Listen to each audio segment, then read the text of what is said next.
Okay, so my speakers are on loud. I just blew my own ears out. Oh, good. My microphone was on the whole time. I've messed up my intro. Sweet. But yes, we are back, and today's video is pretty interesting because there has been a conversation on the state of influencer boxing, the state of YouTube boxing, and is it in the right place? Is it good for the scene? Is it bad for the scene? What it should be, what it shouldn't be, and what it currently is. With that being said, iDubbbz has released a video titled Why I Hate Influencer Boxing, and just like a Paul Brothers thought as soon as he sees his hairline in the mirror every morning, I have to cover this. So, the breakdown. Let's go. Okay, so first off, I want to make sure everyone knows this. Yes, I am going to be commentating on iDubbbz's Creator Clash event this May 14th. I just want to put that out there just in case everybody's like in the comments, oh, he's a bias because he's a part of the event that's coming up in May. Me being a part of any event is not going to preclude me from saying things that I think. My opinions are my own. I want to break this down with no biases. That's the real word. I'm not exactly sure. Anyway, let's go. What is influencer boxing?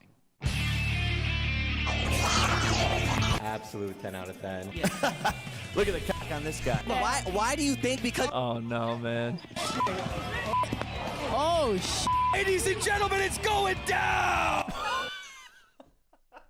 Give it a fucking break, Keem. Keem is not only always in character, the man is the character. Keemstar is, that's him. I've always had like a medium level interest in influencer boxing. Like, I'm not crazy about the people who've been involved so far, and I'm sure a lot of people feel similarly. Like, if you replaced a lot of the influencers with the cast and crew of Pawn Stars, I would still be like, yeah, I'm not gonna say no to that. I'll agree with iDubbbz. There are some shitty people involved in influencer boxing, and then he follows that up with saying, I would just rather replace him with the reality TV show Pawn Stars and still be interested. In other words, iDubbbz is a casual fan of influencer boxing, not based off the people involved, but the idea of non-boxers boxing. In setting up this boxing event, I wanted a new niche to be covered because I know there's gonna be people, no matter who you get on your boxing card, where someone's gonna say, I have no idea who any of these people are. I know he's going after someone here. I hope it's not me because I have my Marvel comics here. Surely it's not. iDubbbz, don't do this to me. He's 100% right. That's gonna happen with any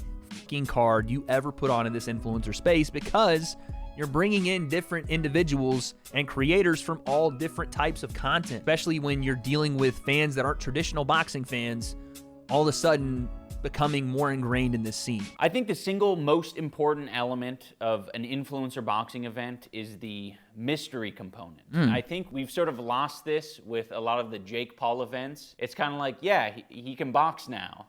Like, it's no longer a mystery. He's becoming closer to a professional boxer than he is an influencer boxer, which just kind of defeats the purpose of it because you're like, oh, I want to know. Are they going to be good or bad? All right, so here is kind of the first place I'll disagree with iDubbbz. He says his biggest intrigue or buying factor for influencer boxing is mystery. And yes, that is a massive part of the intrigue, right? Not knowing if that person is going to be able to box or not. But I will disagree with what he says about Jake and Floyd. The intrigue with Jake is no longer can he box, but it's now how far can he take this? How good can he be? How good can he get? Can he beat a pro boxer? Can he get to 10 wins? Can he continue to move on? Even the crazy stuff like, can he be a world champion? I don't think that's ever going to be the case, but the closer he gets, the intrigue does continue to build. I told you the things that I do like about influencer boxing. I'm Funny, mystery, mostly cool people. Okay. going to tell you the things that I do not like, not one bit. Putting it all on the line. We've seen it with Jake and Tyrone. Fake tattoos, pretending that they're gonna get a tattoo when they lose in an event. This tattoo was actually real. Yes, it comes off on your hand pretty quickly, apparently, according to like actual tattoo artists, because I thought, why the f would he do that either? That was a stupid stipulation. And by the way, I don't think you could find a person that bought the Tyron Woodley and Jake Paul fight because Tyron Woodley was getting a tattoo. That was not the intrigue factor of that fight. The intrigue was, how does the MMA fighter who has been a champion in other organizations come over to boxing, and can he put this guy in his place? Or is Jake a better boxer than some of us wanted to admit? I want to see him lose, but a little intrigue as to how good can this guy get? And then you got Austin McBroom and Bryce Hall, who did a fake bet of $1 million. I'll do $1 million just like you. You do $1 million. Yes. Ladies and gentlemen. Keemstar kills me, man.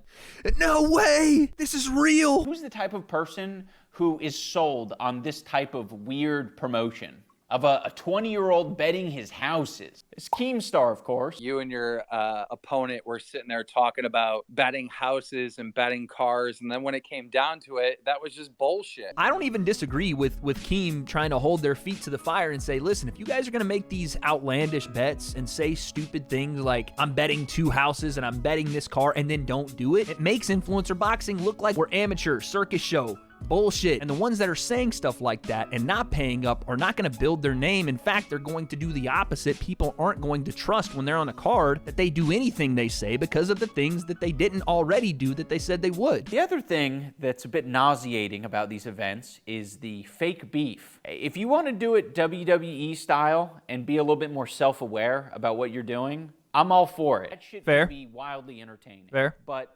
Keemstar, again, is in this category of 10-year-old boy who just can't live without the fake beef. Everyone's kind of saying, like, we want to do something respectful to boxing. We don't want any drama. And it's like, 2 people are going in the ring to punch each other. Like, you need drama. Like, that is drama. All right, so I agree with what iDub says here, right? Fake drama, fake beef, it's phony. Like he said, you can do the WWE thing and you can cut a promo on a guy and you can really start to sell a fight on real things like I'm going to hurt you, I want to hurt you, this is boxing and I'm going to punch your fucking face down your neck. That type of stuff is believable. It'll work. Why? Because you're going to go and do that. On the other side of that, there is truth to what Keemstar is saying. You do, in most cases, especially in pay-per-view cases, need to build a fight. And for as far back as I can remember, it's been a part of the sport. Whether it was boxing or now MMA and the UFC specifically, pre-fight buildup is a huge factor in why people do tune in to watch. That's where I think Keemstar has a bit of a point, where you can't necessarily all the time just expect 2 names without any real pre-fight build to carry an event. The last thing I want to talk about is how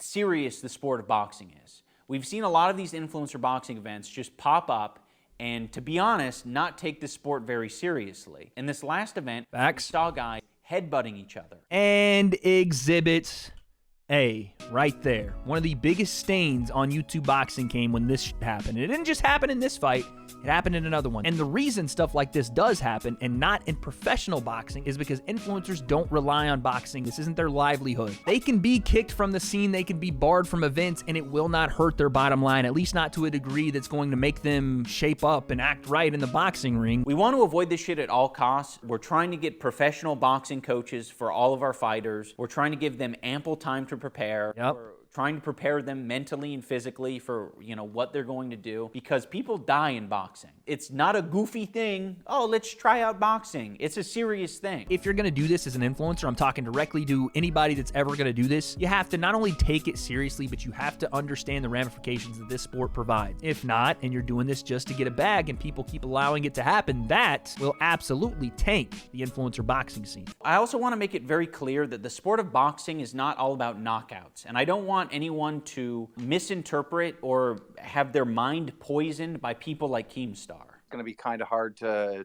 get the knockout. Are you going to go for the knockout? For the knockout, or like you get the knockout, you blow the fuck up. Like it's like doing a collab with like PewDiePie or some shit.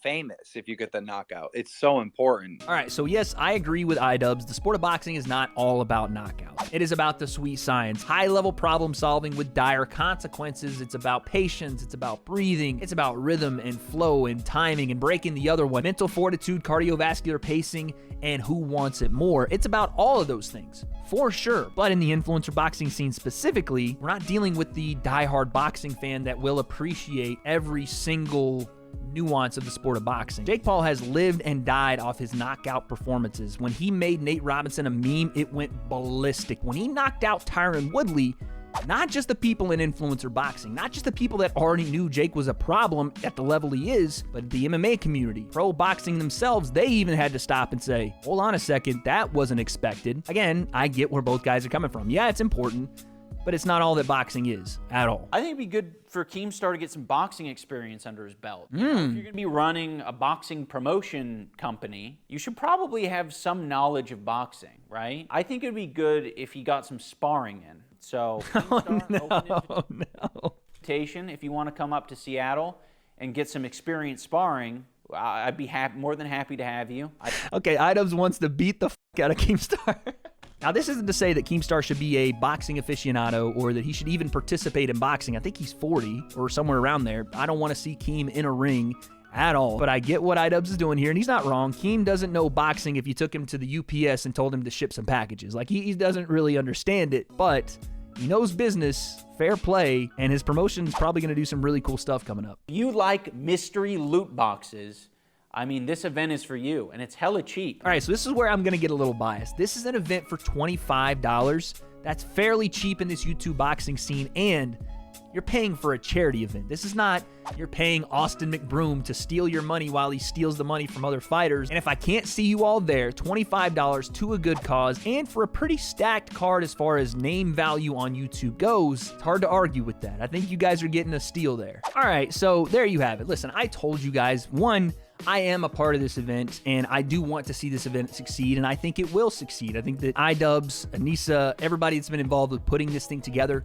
have worked tirelessly on that, but I am also a representation of the YouTube boxing scene, and there are things that iDubbbz says here that I don't necessarily agree with fully, and some things that Keemstar said that are true, absolutely, about this YouTube boxing scene. But as it sits right now, what is the state of influencer boxing? I think we are in a position right now, especially with the events coming up, Creator Clash, something maybe in August with KSI, something in August with Jake coming down the line, Happy Punch Promotions possibly putting on an event soon. We have a great opportunity to skyrocket and broaden this scene to become something that truly no one's seen before. And I guess the question as we leave off is pretty simple. What do you think happens on the Creator Clash boxing card? Is Keemstar ever gonna jump in the ring? That was my Keem impression. Never mind. What is the state of YouTube boxing?